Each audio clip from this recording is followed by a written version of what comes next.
High guys, welcome back to my channel Priya vlogs. I hope কি তোমরা সবাই খুব ভালো আছো। তো গাইস, আজকে দিনটা কিন্তু মেঘ করছে। উঠোন থেকে দেখো গাইস, কত সুন্দর লাগছে। আমাদের বাড়ির উঠোন থেকে উপরে আকাশটা দেখতে কিন্তু দারুণ লাগছিল। তো মা এখন ম্যাগি বানাতে বললো, আর আমি এখন ম্যাগি বানাবো গাইস। আজকে সন্ধ্যাবেলার স্ন্যাক্সের জন্য আমি ম্যাগি বানাচ্ছি। আর চলো আমি কীরকম ম্যাগি বানাই তোমাদের সাথে শেয়ার করছি। তো গাইজ দেখো, সবার প্রথমে আমি নিয়ে নিয়েছি এখানে 5টা নেসলে ম্যাগির প্যাকেট আর 3টা ডিম। তো আমরা 3 জনে খাবো, ওই হিসাব করেই আমি নিয়েছি। তোমরা চাইলে বেশি করেও নিতে পারো। তো এখানে আমার ম্যাগি আর ডিমটা রেডি। আর এগুলো সেদ্ধ করতে হবে ম্যাগিগুলো, তার জন্য আমি এখানে রাখলাম। আর এরপরে চলো যা যা আমি দিব। তো এখানে আমি নিয়েছি 3টে বড় সাইজের পেঁয়াজ, আর আমি আলু খেতে পছন্দ করি, তার জন্য 2টো আলু নিয়েছি। আর এখানে নিয়ে নিয়েছি কাঁচা লঙ্কা। তো চলো এগুলোকে আমি কেটে টেটে পরিষ্কার করে নিই ভালো করে। তো আমি এখানে বটিটাতে কাটবো বাইরে, তার জন্য ওই বটিটা বের করে নিয়েছি। তো এখানে আমি সবগুলো ভালো করে পরিষ্কার করে এখন কেটে নেব।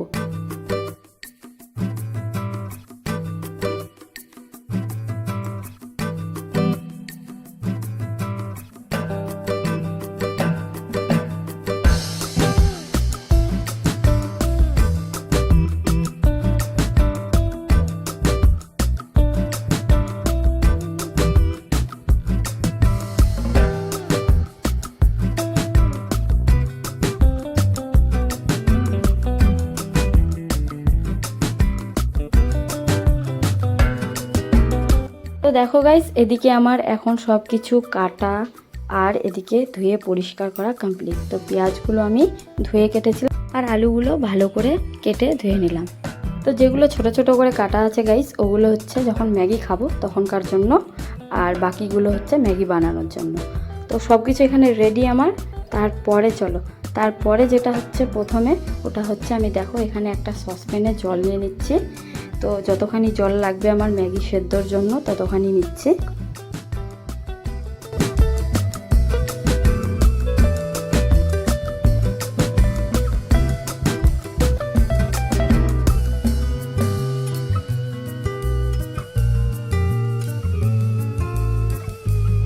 তো এখানে প্রথমে আমি দেখো জলটা দিয়ে এখানে আগে ম্যাগিটা সেদ্ধ করে নেব। তো জলটা কিছুক্ষণের জন্য ফুটুক। আর এখানে শুধু একটু হলুদ দিয়েছিলাম, একটু পরিমাণে। তো দেখো জলটা কীরকম ফুটছে। আর তারপরে এখানে ফুটন্ত জলের মধ্যে আমি ম্যাগিগুলো দিয়ে দিলাম।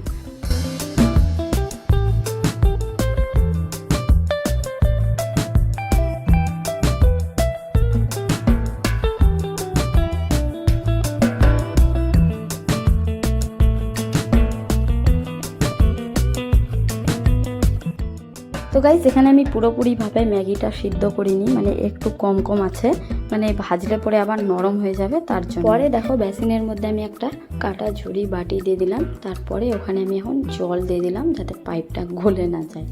তো এখানে আমি ম্যাগিগুলো ছেঁকে নিলাম। আর তারপরে কিন্তু আমি দিয়েছিলাম একটু তেল লাগিয়ে ম্যাগির মধ্যে, যাতে জোড়া না লেগে যায়। তারপরে এদিকে দেখো আমি এখন গ্যাস অন করে দিয়েছি। এখানে সবার প্রথমে আমি একটু কড়াইটা গরম করে নেব, তারপরে দিচ্ছি মাস্টার্ড অয়েল। আর তারপরে তেলটা গরম হওয়ার পরে সবার প্রথমে একটু লবণ দিব আর একটু হলুদ দিয়ে তারপরে ডিমগুলো আমি ঝুরি করে ভেজে নেব।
এদিকে আমার ডিম ভাজা কমপ্লিট, আর তারপরে কিন্তু তেল ছিল না কড়াইয়ে, তো তার জন্য একটু তেল দিলাম আর একটু লবণ আর একটু হলুদ দিলাম। তো তেলটা ভালো করে গরম হলো, তারপরে আলুগুলো দিলাম, কারণ বেশি ভালো করে গরম না হলে আলুগুলো আবার লেগে যাবে।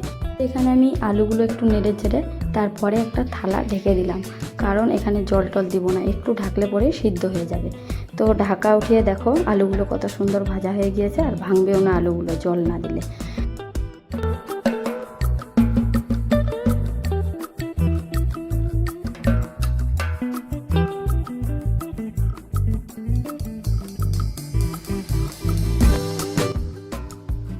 তো দেখো গাইস, এদিকে আমার আলু ভাজাও কমপ্লিট, আর এগুলো আমি ডিমের থালাটাতে এক সাইডে তুলে নিব।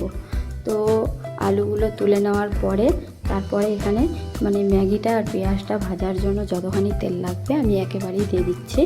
তো দেখো এখানে কড়াইটা গরম তো ছিলই, তারপরে একটু আমি দিয়ে দিলাম মাস্টার্ড অয়েল, আর তারপরে এখানে তেলটা একটু গরম হয়ে যাক, তারপরে এখানে আমি দিয়ে দেবো পেঁয়াজটা, যেগুলো ম্যাগি বানানোর জন্য আমি রেখেছি। তো দেখো এখানে পেঁয়াজটা দিয়ে দিলাম, আর তারপরে এখানে দিয়েছিলাম একটু লবণ আর একটু হলুদ, যাতে পেঁয়াজটা গলে যায়। তো দেখো তারপরে দিচ্ছি আমি কাঁচা লঙ্কাটা, একটু নরম হলে পরে পেঁয়াজটা, যাতে কাঁচা লঙ্কাগুলো পরে আবার পুড়ে না যায়। তো দেখো এখানে আমি ভালো করে একটু পেঁয়াজটা ভেজে নিই, যাতে কাঁচা কাঁচা গন্ধ না লাগে ম্যাগিটার সাথে।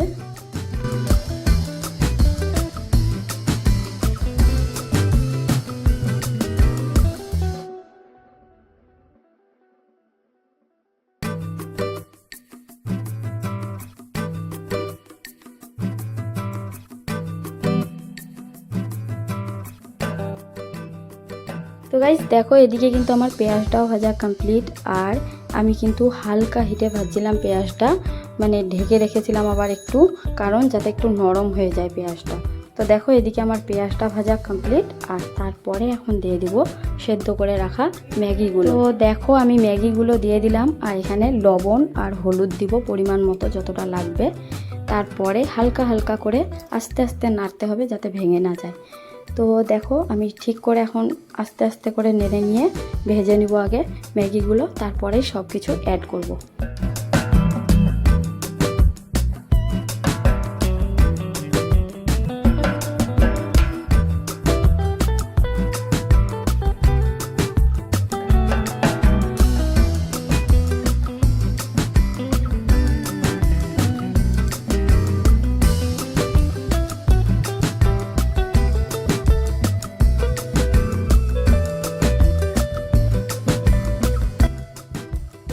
গাইস দেখো এদিকে আমার ম্যাগিটাও ভাজা হয়ে গিয়েছে, বেশি ভাজবো না কারণ কড়া কড়া হয়ে যাবে আবার।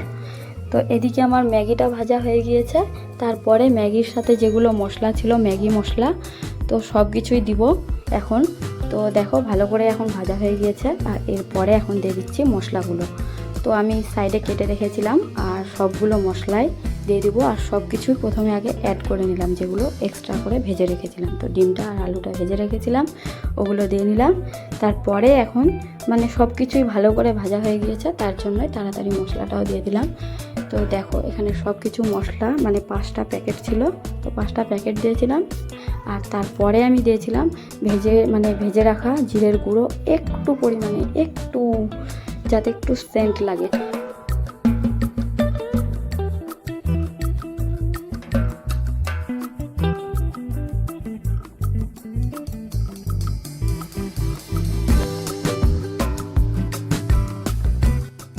সবগুলো মশলা দেওয়ার পরে গাইস আমি একটু দিচ্ছি কিষান টমেটো কেচাপ।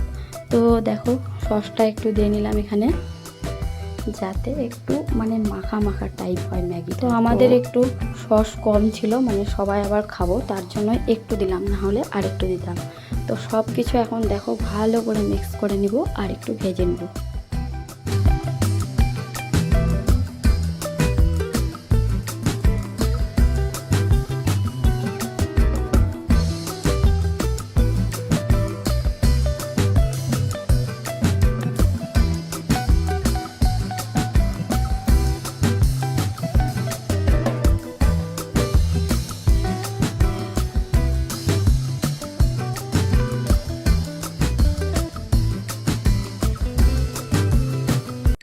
দেখো এদিকে আমার ম্যাগি করা কিন্তু কমপ্লিট, আর এখন আমি গ্যাসটা অফ করে দেব। তারপরে এদিকে দেখো গাইস ম্যাগির কালারটা কত সুন্দর এসেছে। এখন আমি সবাইকে দিব গাইস খেতে, আর তারপরে আমি খেয়ে তোমাদেরকে জানাচ্ছি কীরকম হয়েছে। তো দেখো কত সুন্দর হয়েছে ম্যাগিটা। আর এদিকে আমি এখন কেটে নিয়েছি শসা আর পেঁয়াজ আর কাঁচা লঙ্কা। তারপরে এদিকে দেখো বাবার, আমার আর মায়ের, তো মা একটু কম সস খায় তার জন্য একটু কম সস, আর আমি বেশি সস খাই তার জন্য বেশি সস, আর বাবা কিন্তু সস খায় না তার জন্য দেখো এমনি দিয়ে দেয়। তো গাইজ এখন আমি এদিকে আসলাম, মানে ঠান্ডা একটা জায়গাতে, খুব গরম করছে কিন্তু। তো চলো এখানে আমি খেয়ে বলছি কীরকম লাগছে।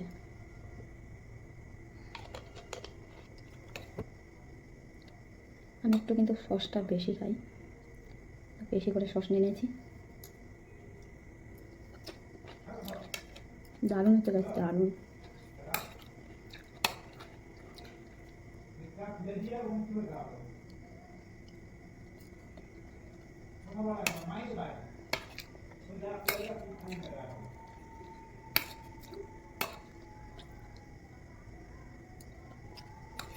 তো গাইজ এখন আমি খাচ্ছি, আর আজকের মতো ভিডিওটা আমি এখানেই শেষ করছি। আবার নেক্সট ব্লগে তোমাদের সাথে দেখা হবে। ভিডিওটা ভালো লাগলে লাইক করতে বলবে না, চ্যানেলটি কিন্তু অবশ্যই সাবস্ক্রাইব করে দিবে। তো তোমরা কিন্তু অবশ্যই আমার মতো ম্যাগি বানিয়ে বাড়িতে ট্রাই করতে পারো, টেস্ট করতে পারো, দারুণ টেস্ট হয়ে যায়।